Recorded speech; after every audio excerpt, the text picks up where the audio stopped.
7 राज्यों की 13 विधानसभा सीटों पर उपचुनाव हुए, जिनके नतीजे शनिवार यानी 13 जुलाई को आ गए। इन सीटों पर 10 जुलाई को मतदान हुआ था। इनमें सबसे ज्यादा 4 सीटें पश्चिम बंगाल की हैं।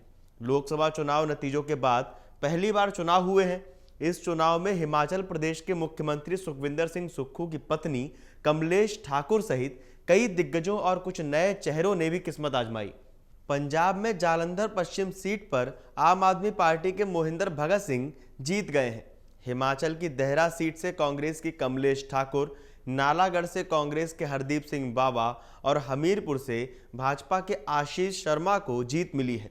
आइए जानते हैं किन प्रदेशों में किन किन सीटों पर उपचुनाव हुए और क्या रिजल्ट रहा। उत्तराखंड की बात की जाए तो उत्तराखंड में उपचुनाव में भाजपा का विजय रथ रुक गया है। भाजपा पिछले 10 साल से सत्ता में है और इस दौरान जितने भी उपचुनाव हुए भाजपा ने जीत दर्ज की। वहीं कांग्रेस ने पिछले 10 साल में ये पहली जीत दर्ज की है। बद्रीनाथ और मंगलौर का चुनावी समर भाजपा के विजयी रथ की कड़ी परीक्षा था। चंपावत और बागेश्वर उपचुनाव के बाद लोकसभा चुनाव में जीत से भाजपा के हौसले बुलंद थे, लेकिन उपचुनाव के नतीजों में बड़ा उलटफेर हो गया। प्रदेश में 2 विधानसभा सीटों पर हुए उपचुनाव में मंगलौर सीट पर कांग्रेस प्रत्याशी काजी निजामुद्दीन ने और बद्रीनाथ सीट पर लखपत सिंह बुटोला ने जीत दर्ज की। 2022 के विधानसभा चुनाव में भाजपा को बद्रीनाथ विधानसभा सीट पर कांग्रेस के हाथों शिकस्त मिली थी, लेकिन कांग्रेस की जीत की पटकथा लिखते समय राजेंद्र भंडारी लोकसभा चुनाव से ठीक पहले भाजपा में शामिल हो गए थे। लोकसभा चुनाव में भाजपा ने गढ़वाल संसदीय सीट पर बद्रीनाथ विधानसभा क्षेत्र से कांग्रेस को 8,254 वोटों से पीछे छोड़ा था, लेकिन भंडारी के भाजपा में आने के बाद पार्टी इससे भी बड़ी लीड की उम्मीद कर रही थी। बद्रीनाथ सीट पर भाजपा ने भंडारी पर ही दांव लगाया, लेकिन मुकाबले में कांग्रेस ने कोई कसर नहीं छोड़ी। उपचुनाव में कांग्रेस ने लोकसभा चुनाव में मिली हार का हिसाब बराबर कर लिया। मंगलौर विधानसभा सीट भाजपा ने कभी नहीं जीती। मुस्लिम और अनुसूचित जाति बहुल इस सीट पर बसपा और कांग्रेस का ही कब्जा रहा। भाजपा ने इस सीट पर प्रत्याशी तो उतारे, लेकिन उसे कभी कामयाबी नहीं मिली। 2022 के इस चुनाव में पार्टी प्रत्याशी दिनेश सिंह पवार को 18,763 वोट मिले थे। लोकसभा चुनाव में हरिद्वार संसदीय सीट के अंतर्गत भाजपा ने 21,000 वोट हासिल किए, लेकिन जीत के लिए 30 से 40,000 वोटों की दरकार है। भाजपा के लिए इतने वोट जुटाने के लिए खास रणनीति बनानी होगी। हिमाचल प्रदेश की बात की जाए तो हिमाचल प्रदेश में 3 विधानसभा क्षेत्रों पे उपचुनाव के नतीजे घोषित हो चुके हैं। नालागढ़ सीट से कांग्रेस के हरदीप सिंह बावा ने भाजपा के केएल ठाकुर को 8,990 वोटों से हरा दिया। उपचुनाव नतीजों के बाद अब विधानसभा में विधायकों की संख्या फिर 68 हो गई है।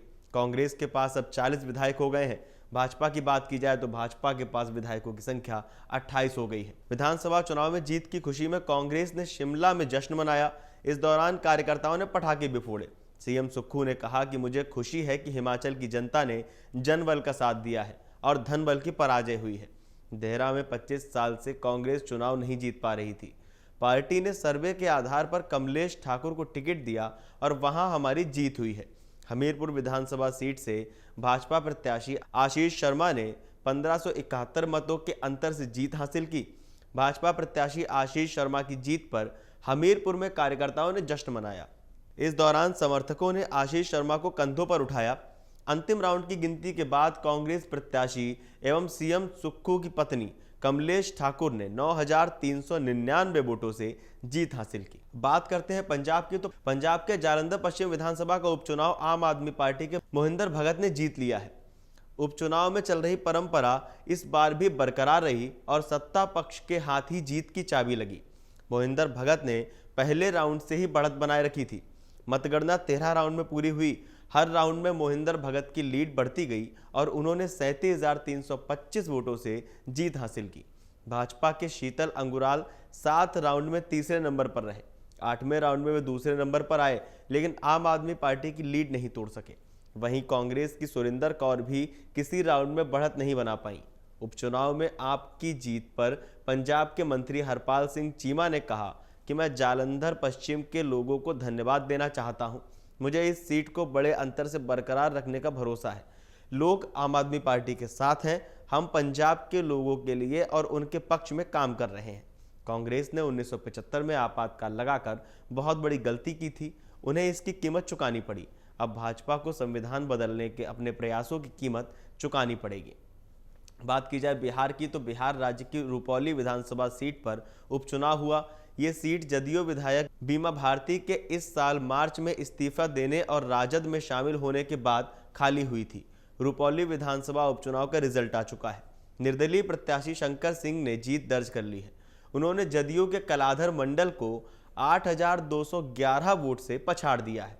12वें राउंड की गिनती पूरी होते ही शंकर सिंह की जीत पर मुहर लग गई। शंकर सिंह ने कहा कि जनता भगवान है, ये जीत जनता की है। अब बात करते हैं मध्य प्रदेश की, तो मध्य प्रदेश के छिंदवाड़ा जिले में अमरवाड़ा में हुए उपचुनाव में त्रिकोणीय मुकाबला सामने देखने को मिला। भाजपा प्रत्याशी कमलेश शाह ने 3,252 वोट से जीत दर्ज की। त्रिकोणीय मुकाबले में शुरू के 3 राउंड में बढ़त बनाने के बाद भाजपा प्रत्याशी कमलेश शाह लगातार दूसरे नंबर पर ही चल रहे थे। कांग्रेस के धीरज शाह लीड बनाए हुए थे। एक बार तो लगने लगा था कि अमरवाड़ा में भाजपा की हार हो जाएगी, लेकिन अचानक से समीकरण फिर बदले और भाजपा के कमलेश शाह 18वें राउंड में 800 वोटों से आगे निकल गए। इसके बाद 19वें राउंड में पकड़ बनाते हुए फाइनल 20वें राउंड में अपनी जीत दर्ज कर ली। वहीं गोंडवाना गणतंत्र पार्टी लगातार तीसरे नंबर पर रही। अंतिम राउंड की काउंटिंग के बाद कांग्रेस ने विरोध जताते हुए रिकाउंटिंग की मांग की है। अगर आप ये वीडियो YouTube पर देख रहे हैं तो हमारे चैनल को सब्सक्राइब करें और बेल आइकन को दबाना ना भूलें। अगर आप Facebook पर ये वीडियो देख रहे हैं तो हमारे पेज को लाइक करें।